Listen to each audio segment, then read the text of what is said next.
ಉಪ್ಪಿ ಅಂದ್ರೆ ಸಾಕು ಡಿಫ್ರೆಂಟ್ ಅನ್ನೋದು ಇಡೀ ಸೌತ್ ಸಿನಿ ದುನಿಯಾಗೆ ಗೊತ್ತು.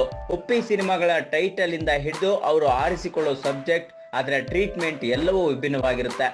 ಈಗ ಅದಕ್ಕೆ ಕನ್ನಡಿ ಹಿಡಿಯುವಂತೆ ಉಪ್ಪಿ ನಟನೆಯ ಮತ್ತೊಂದು ಚಿತ್ರದ ಟೈಟಲ್ ಅನೌನ್ಸ್ ಆಗಿರೋದು. ಆದ್ರೆ ಈ ಟೈಟಲ್ ಕೂಡ ವಿಭಿನ್ನವಾಗಿದೆ ಅಂತ ನಿಮ್ಗೆ ಬಾಯಿ ಬಿಟ್ಟು ಹೇಳ್ಬೇಕಾಗಿಲ್ಲ. ಹೌದು, ಉಪೇಂದ್ರ ನಟನೆಯ 49ನೇ ಚಿತ್ರಕ್ಕೆ ಉಪ್ಪಿ ರುಪಿ ಎಂಬ ಟೈಟಲ್ ಇಡಲಾಗಿದೆ. ಈ ಶೀರ್ಷಿಕೆ ಚಿತ್ರದ ಮೇಲೆ ಸಾಕಷ್ಟು ಕುತೂಹಲವನ್ನ ಹುಟ್ಟುಹಾಕಿದೆ. ಟೈಟಲ್ ನಲ್ಲಿ ರುಪಿ ಅನ್ನೋ ಪದ ಇರೋದ್ರಿಂದ ಇದು ನೋಟ್ ಬ್ಯಾನ್ ಕುರಿತ ಕಥೆಯನ್ನ ಹೊಂದಿರೋ ಸಿನಿಮಾನ ಅನ್ನೋದು ಸದ್ಯಕ್ಕಿರೋ ಪ್ರಶ್ನೆ. ಆದ್ರೆ ಚಿತ್ರತಂಡ ಮಾತ್ರ ಎಲ್ಲವನ್ನು ಗುಟ್ಟಾಗಿಟ್ಟು ಚಿತ್ರದ ಮೇಲಿನ ನಿರೀಕ್ಷೆಯನ್ನ ಇಮ್ಮಡಿ ಮಾಡೋಕೆ ಹೊರಟಿದೆ. ಅಂದ ಹಾಗೆ ಈ ಚಿತ್ರವನ್ನ ಕೆ ಮಾದೇಶ್ ನಿರ್ದೇಶನ ಮಾಡ್ತಾ ಇದ್ದಾರೆ. ಉಪ್ಪಿಗೆ ಇಲ್ಲಿ ರಚಿತಾ ರಾಮ್ ನಾಯಕಿಯಾಗಿ ಸಾಥ್ ನೀಡಲಿದ್ದಾರೆ. ಉಪ್ಪಿ ರುಪಿ ಚಿತ್ರದ ಚಿತ್ರೀಕರಣ ಸದ್ದಿಲ್ಲದೆ ಸಾಗಿದೆ. ನಮ್ಮ ವಿಡಿಯೋ ನಿಮ್ಗೆ ಇಷ್ಟ ಆದ್ರೆ ಶೇರ್ ಮಾಡಿ, ಲೈಕ್ ಮಾಡಿ, ಕಮೆಂಟ್ ಮಾಡಿ. ಮತ್ತೆ ನಮ್ಮ ಚಾನಲ್ ಕಲರ್ಸ್ ಟಾಕೀಸ್ಗೆ ಸಬ್ಸ್ಕ್ರೈಬ್ ಮಾಡಿ.